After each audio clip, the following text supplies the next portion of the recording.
அனைவருக்கும் வணக்கம். இன்றைக்கி நம்ம சேனலில் உருளைக்கிழங்கு மிளகு வறுவல் பொட்டேட்டோ ஃப்ரை தான் பார்க்க போகிறோம். இது வந்து ஒரு கிவ்அவே வீடியோ தான். 2022 வருஷத்துக்கான கிவ்அவே வீடியோ. அதை பற்றிய ஃபுல் டீட்டெயில்ஸ் வந்து இந்த டிஸ்கிரிப்ஷனில் இருக்கும். நீங்கள் அதை பற்றி பார்த்துக்கோங்க. இப்போ இந்த பொட்டேட்டோ ஃப்ரை வந்து எப்படி பண்ணலான்னு சொல்லி நம்ம பார்க்கலாம்.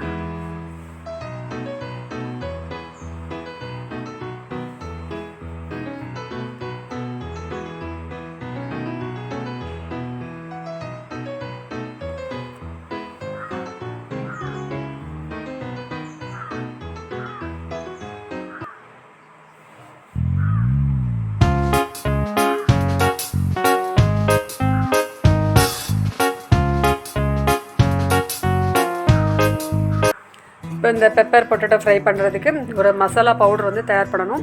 1/2 கிலோ உருளைக்கிழங்கு தக்கன நான் அளவு சொல்கிறேன். அதுக்கு வந்து 1 ஸ்பூன் ஜீரகம், ஒரு 1.5 ஸ்பூன் மிளகு, அதுக்கப்புறம் ஒரு 2 ஸ்பூன் கடலைப்பருப்பு. இவ்வளவும் வந்து நம்ம வந்து வானலியில் கொஞ்சம் ட்ரை ரோஸ்ட்டாக வறுத்துக்கிடணும். அதுக்கப்புறம் வந்து கொஞ்சம் வறுபட்டவுடனே அப்புறம் கொஞ்சம் எண்ணெய் விட்டு அப்புறம் கருவேப்பிலெல்லாம் ஆட் பண்ணணும். ஃபஸ்ட்டு வந்து வெறும் வானலியில் கொஞ்சம் நல்லா ட்ரை ரோஸ்ட்டாக ரொம்ப கரிக்கிறாமல் ஓரளவு நல்ல பொன்னிறமாக ஆகந்தாண்டி கொஞ்சம் வறுத்துக்கோங்க. இந்த உருளைக்கிழங்கு வறுவல் வந்து ஒரு 4லேருந்து 5 பேர் சாப்பிட்லாம். உங்களுக்கு அளவு கூட குறைய வேணும்னா அதுக்கு தக்கன கூடுதலோ குறைச்சோ நீங்கள் வந்து எடுத்துக்கோங்க. இப்போ வந்து ஓரளவு வறுபட்டுருச்சு. அதுக்கப்புறம் வந்து சிம்மில் வச்சுக்கோங்க. வச்சுட்டு கொஞ்சோண்டு எண்ணெய் விட்டுக்கோங்க. ஃபஸ்ட்டு எண்ணெய் விட வேண்டாம், வறுத்துட்டு அதுக்கப்புறம் கொஞ்சமாக எண்ணெய் ஒரு 1/2 ஸ்பூன் அந்த மாதிரி கொஞ்சமாக விட்டால் போதும். கொஞ்சமாக விட்டுட்டு அதுக்கப்புறம் வந்து அந்த எண்ணெய் வந்து கொஞ்சம் அந்த இதில் ஹீட் ஆனவுடனே அப்புறம் வந்து கருவேப்பிலை வந்து ஒரு கொத்து கருவேப்பிலையை போட்டுட்டு அதையும் வந்து அந்த இதில் வந்து நல்லா ஃப்ரை பண்ணிக்கோங்க. அந்த கருவேப்பிலை வந்து கொஞ்சம் அந்த எண்ணெயில் வந்து லைட்டாக அந்த சுருண்டு வரணும். லைட்டாக வதக்கினா போதும். ஓரளவு அந்த ஹீட் வந்தால் கூட போதும். இப்போ ஓரளவு இதானவுடனே அதுக்கப்புறம் வந்து நம்ம வந்து குழம்பு மிளகாத்தூள் வந்து உங்களுக்கு காரத்துக்கு தக்கன நீங்கள் வந்து போட்டுக்கோங்க. ஒரு 2 ஸ்பூன் போட்டிருக்கேன். குழம்பு மிளகாத்தூள் இல்லை அப்படின்னா தனி மிளகாத்தூள் 2 கலந்து ஒரு 2 ஸ்பூன் வர்ற மாதிரி போட்டுக்கோங்க. இது வந்து ரெண்டுமே கலந்து திரிச்சதுனால அது வந்து மொத்தத்தில் 2 ஸ்பூன் போட்டிருக்கேன். உங்களுக்கு காரத்துக்கு தக்கன கொஞ்சம் பார்த்து போட்டுக்கோங்க. மிளகு வேறு போட்டிருக்கோம், அதனால் இந்த காரத்துக்கு தக்கன நீங்கள் வந்து கொஞ்சம் பார்த்து போட்டுக்கோங்க. இப்போ வந்து இதை வந்து ஆஃப் பண்ணிவிட்டு இந்த பொடியை போட்டு அந்த ஹீட்லேயே கொஞ்சம் இருக்கட்டும். இதை வந்து பொடி போட்டோடனே ரொம்ப நேரம் வந்து இந்த வறுபட வேண்டாம். ஆஃப் பண்ணிவிட்டு இந்த பொடியை போட்டுட்டு அப்புறம் இந்த ஹீட்லேயே இருக்கட்டும்.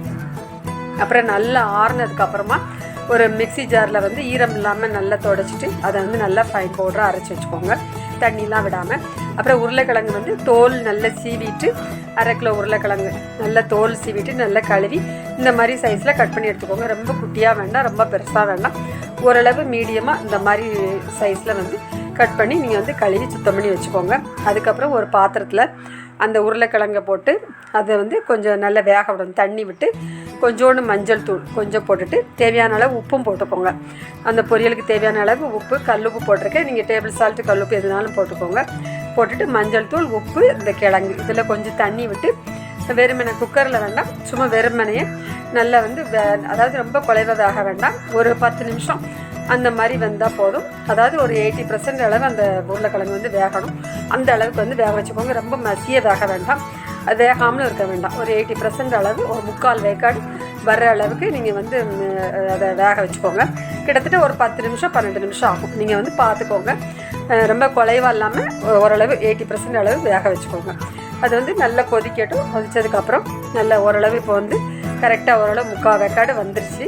இப்போ வந்து இந்த ஸ்டேஜ் வந்துட்டு வேக வச்சுட்டு அதுக்கப்புறம் அடுப்பை ஆஃப் பண்ணிவிட்டு அந்த கிழங்கை மட்டும் தனியாக ஒரு பிளேட்டில் வச்சு அதை வந்து இது பண்ணி வச்சுருங்க. தண்ணியை வடிச்சிட்டு கிழங்கை மட்டும் தண்ணியை எடுத்து வச்சுருங்க. இப்போ வந்து இந்த கிழங்குலேயே நம்ம வந்து உப்புலாம் போட்டிருக்கோம். அதனால வந்து நம்ம ஃப்ரை பண்ணும்போது உப்பு போடணும்னு தேவையில்லை. நீங்கள் டேஸ்ட் பண்ணி பார்த்துட்டு போடணுன்னா போட்டுக்கோங்க. அதுக்கப்புறம் நீங்கள் எந்த கடாயில் வந்து நீங்கள் உருளைக்கிழங்கு ஃப்ரை பண்ண போகிறீங்களோ அந்த கடாயை வச்சுக்கோங்க. அதில் வந்து எண்ணெய் வந்து குக்கிங் ஆயில் எதுனாலும் யூஸ் பண்ணிக்கலாம். தேங்காய் எண்ணெய் வந்து நல்லாயிருக்கும், கடலெண்ணெய் யூஸ் பண்ணிக்கலாம். எது உங்களுக்கு எந்த எண்ணெய்னாலும் நீங்கள் வந்து யூஸ் பண்ணிக்கலாம். நான் வந்து இதில் கடலெண்ணெய் யூஸ் பண்ணியிருக்கேன். தேங்காய் எண்ணெய் விட்டாலும் நல்லா தான் இருக்கும். எண்ணெய் வந்து கொஞ்சம் கூடுதலாக விடும். நார்மலாக விடுறத விட கொஞ்சம் கூடுதலாக விட்டுக்கோங்க. ஒரு 3 ஸ்பூன் 4 ஸ்பூன் அந்த மாதிரி விட்டுக்கோங்க. விட்டுட்டு அதுக்கப்புறம் ஜீரகம், இதில் வந்து அந்த எண்ணெய் காஞ்சோடனே கொஞ்சமாக ஒரு ஸ்பூன் ஜீரகம் அந்த மாதிரி போட்டுக்கோங்க. போட்டுட்டு அதை வந்து கொஞ்சம் நல்லா பொரியட்டும். ஜீரகம் பொரிஞ்சோடனே பூண்டு வந்து ஒரு 25 பல் பூண்டை 2ஆக கட் பண்ணிக்கோங்க. அந்த நீளமாக நல்ல அந்த ஒரு பூண்டை வந்து 2ஆக கட் பண்ணிவிட்டு அதையும் வந்து இதில் இந்த எண்ணெயில் போட்டுக்கோங்க. இதில் வந்து வெங்காயம் வந்து ஆட் பண்ண வேண்டாம். வெங்காயம் வேண்டாம், வெறும் ஜீரகமும் பூண்டும் மட்டும்தான் அந்த எண்ணெயில் போடணும். வெங்காயம் வந்து போடணும்னு தேவையில்லை. அதுக்கப்புறம் இது வந்து இந்த பூண்டு ஓரளவு நல்ல கொஞ்சம் அந்த ப்ரௌன் கலர் ஆன பிறகு கருவேப்பிலை கொஞ்சமாக ஒரு கொத்து கருவேப்பிலையும் போட்டு அதையும் சேர்த்து கொஞ்சம் நல்லா ஃப்ரை பண்ணிக்கோங்க அந்த எண்ணெயில். இப்போ அந்த பூண்டு, ஜீரகம், அப்புறம் கருவேப்பிலை இந்த மூணும் ஓரளவு எண்ணெயில் வந்து நல்லா ஃப்ரை ஆயிடுச்சு. அதுக்கப்புறம் வந்து நம்ம இந்த உருளைக்கிழங்கு வேக வச்சு நம்ம வந்து தண்ணியை ஃபில்டர் பண்ணிவிட்டு எடுத்து வச்சுருக்கோம்னா அந்த உருளைக்கிழங்கு அதை வந்து இந்த இதில் போடணும். இதில் வந்து உப்பு, மஞ்சள் தூளை ஏற்கனவே நம்ம போட்டிருப்போம். உப்பு வேணால் நீங்கள் டேஸ்ட் பண்ணி பார்த்துட்டு வேணால் போட்டுக்கோங்க. ஃபஸ்ட்டே போடும்போது அந்த உருளைக்கிழங்கு நல்ல உப்பு சேர்ந்துடும். அதனால் அது ஒரு டேஸ்ட்டாக இருக்கும். அதனால் முதல்ல நம்ம வந்து போட்டு இதை வந்து வேக வச்சாச்சு. உருளைக்கிழங்கு ரொம்ப வேக வேண்டாம், இந்த அளவு இருந்தால் போதும். இப்போ வந்து இந்த எண்ணெயிலே வந்து அந்த உருளைக்கிழங்கு வந்து ஒரு 5 நிமிஷம் லைட்டாக பரட்டி விட்டுக்கோங்க. அடிக்கடி கிண்டி விட்டு அந்த கிழங்கு வந்து உடஞ்சிரும். அதனால் 1 நிமிஷம் 2 நிமிஷத்துக்கு ஒருக்கா லைட்டாக ஒரு பரட்டிட்டு அந்த எண்ணெயிலே அந்த உருளைக்கிழங்கு வந்து ஒரு 5 நிமிஷம் இருக்கட்டும். அதில் இருந்துட்டு அந்த எண்ணெயில் கொஞ்சம் அந்த மேல் தோல் வந்து கொஞ்சம் லைட்டாக அந்த எண்ணெயில் ஃப்ரை ஆன மாதிரி லைட்டாக வரும். ஒரு லைட்டாக ப்ரௌன் கலரில் அந்த மாதிரி ஆகும். கொஞ்சம் வெந்திருக்கும், லைட்டாக ஃப்ரை ஆகிருக்கும். அந்த 5 நிமிஷம் வந்து அதில் வேகட்டும் அந்த எண்ணெயில். இதில் வந்து தண்ணிலாம் வந்து எதுவுமே தெளிக்க வேண்டாம்.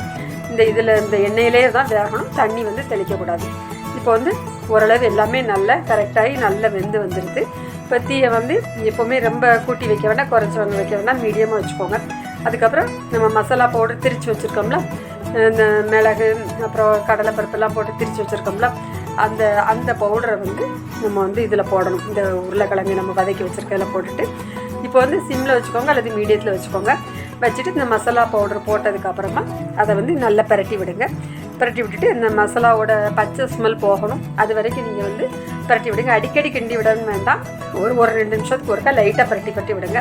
மசாலா பவுடர் போட்டு ஒரு 5 நிமிஷம், ஒரு 7 நிமிஷம் 8 நிமிஷம் வரைக்கும் கொஞ்சம் கிண்டி விடணும். அதுதானே பச்சை வாசனை இருக்கும், மசாலா பவுடரோட வாசனை. அது போகணுன்னு நீங்கள் வந்து ஓரளவு மீடியம் ஃப்ளேமில் வச்சு அப்பப்போ பரட்டி விட்டுட்டு இப்போ வந்து ஒரு நல்ல அந்த உப்பு வந்து டேஸ்ட் பார்த்துக்கோங்க. காரம் வந்து ஏற்கனவே மிளகு போட்டிருப்போம். அதுக்கப்புறம் அந்த குழம்பு மிளகாத்தூளில் உள்ள மிளகா வத்தல் உரப்பு எல்லாமே இருக்கும். அதில் காரம் வந்து நீங்கள் அதுக்கு தக்கன நீங்கள் மிளகு இந்த பொடி எல்லாமே காரத்துக்கு தக்கன நீங்கள் வந்து பார்த்து போட்டுக்கோங்க. ஓரளவு இது வந்து கொஞ்சம் நல்ல சுள்ளுன்னு தான் இருக்கும், கொஞ்சம் நல்ல டேஸ்ட்டாக இருக்கும். இந்த உருளைக்கிழங்கு ஃப்ரை வந்து எல்லா வகையான குழம்பு சாதத்துக்கும் ரொம்ப நல்லாயிருக்கும்.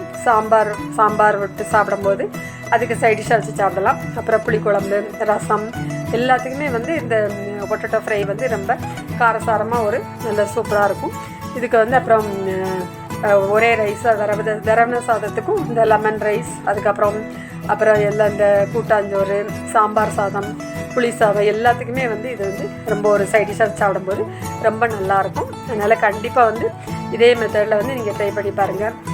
இதே அளவில் நீங்கள் செஞ்சு பாருங்கள். இது வந்து ஒரு 4 பேர் 5 பேர் சாப்பிடலாம்.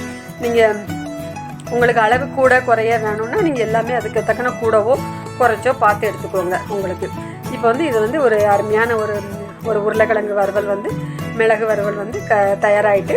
கண்டிப்பாக இதே மெத்தடில் எல்லோரும் ட்ரை பண்ணி பாருங்கள். நம்ம சேனல் பிடிச்சிருந்துன்னா லைக் பண்ணுங்கள், கமெண்ட் பண்ணுங்கள், ஷேர் பண்ணுங்கள், சப்ஸ்கிரைப் பண்ணுங்கள். நன்றி.